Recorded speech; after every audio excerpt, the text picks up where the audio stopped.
La France et l'Espagne sont des alliés, des amis. Nos coopérations s'inscrivent dans une vision stratégique commune. Nous avons des intérêts convergents sur le flanc sud de l'Europe, notamment l'espace méditerranéen, et l'Espagne est l'un des pays avec lesquels nous entretenons le plus vaste réseau d'officiers de liaison et d'échange. Les coopérations opérationnelles sont nombreuses aussi entre nos deux pays. Ainsi, dans le domaine naval, l'Espagne a été le premier pays à accueillir dans l'un de ses ports l'un de nos sous-marins nucléaires d'attaque. Nous nous félicitons de ces collaborations qui fonctionnent. Cet accord de défense vient réactualiser celui de 1983 et, sur plusieurs aspects, va venir faciliter la coopération militaire entre nos deux pays. En revanche, nous ne pouvons que nous inquiéter du cadre dans lequel il s'inscrit. Dans son article 3, cet accord se donne comme objectif de, je cite, « renforcer l'Union européenne en matière de défense en étroite complémentarité avec l'OTAN ». Il cherche donc à développer l'Europe de la défense. C'est une erreur et une stratégie diplomatique néfaste. En effet, depuis le début de la guerre en Ukraine, l'Union européenne s'arroge petit à petit la compétence défense, contre tout principe démocratique et contre la souveraineté populaire. Jamais les peuples européens n'ont donné leur accord pour que l'Union européenne traite de ces questions. Le respect des traités aurait dû aussi l'interdire. Donc, hors de tout cadre légal, l'Union européenne poursuit une marche en avant illégitime sur les questions de défense. Mais l'objectif est clair, se vassaliser encore plus aux États-Unis, puisque dans les traités, il est notifié que la défense européenne se fait uniquement dans le cadre de l'OTAN.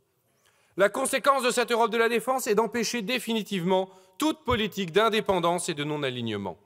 Cette obsession atlantiste a poussé plusieurs acteurs européens à anticiper les demandes de la nouvelle administration Trump pour s'assurer de sa bienveillance. Ainsi, Christine Lagarde, présidente de la BCE, appelait à augmenter les dépenses de défense des pays européens en échange d'un non-rehaussement des barrières douanières de la part des États-Unis sur les produits européens, ce qui satisferait pleinement l'Allemagne, qui continuerait à vendre ses voitures. De même, sur les discussions dans le règlement EDIP et contre l'avis initial de la France, il est prévu de pouvoir acheter jusqu'à 35% de matériel extra-européen, comprendre états-unien. Sous couvert d'un fonds d'achat de matériel de défense, ce règlement ne servira qu'à financer massivement, avec l'argent des pays européens, l'industrie de guerre états-unienne qui est la clé de voûte de sa domination mondiale. Mark Rutte, le secrétaire général de l'OTAN, a lui d'ores et déjà admis qu'il fallait que les pays européens augmentent le niveau de dépenses pour la défense au-delà des 2% du PIB pour se rapprocher des 5% exigés par le président Trump.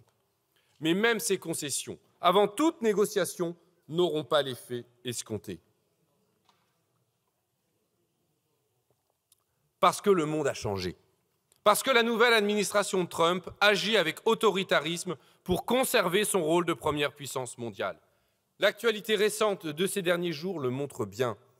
Nous devons constater que les enjeux géopolitiques qui se jouent devant nos yeux nous ont fait changer de monde en moins d'une semaine. Donald Trump a humilié l'ensemble des pays européens. Il compte mettre fin à la guerre en Ukraine sans même inclure les Ukrainiens et encore moins les pays européens. Avant toute négociation, il donne aux Russes les garanties de sécurité qu'ils demandent. Le vice-président états-unien est venu ce week-end, en Allemagne, donner une leçon aux dirigeants européens. Tout cela s'est conclu par les larmes du président de la conférence de Munich, qui a terminé et qui a conclu « Nos valeurs communes ne sont peut-être plus si communes que ça ». Voilà ce qui se passe en ce moment même dans le monde. Les États-Unis défendent plus que jamais leurs intérêts et l'OTAN nous y soumet. Le non-alignement diplomatique que nous promouvons de longue date apparaît maintenant comme la seule solution. Même le ministre de la Défense, Sébastien Lecornu, a fini par s'y ranger en Indonésie, du moins en apparence. La France doit défendre une diplomatie non alignée, avec des alliés fiables hors de l'OTAN. Seule une telle approche peut nous permettre de sortir de la logique guerrière des blocs et trouver un chemin pour construire la paix, l'enjeu de notre temps, face à la course à la guerre. Je vous remercie.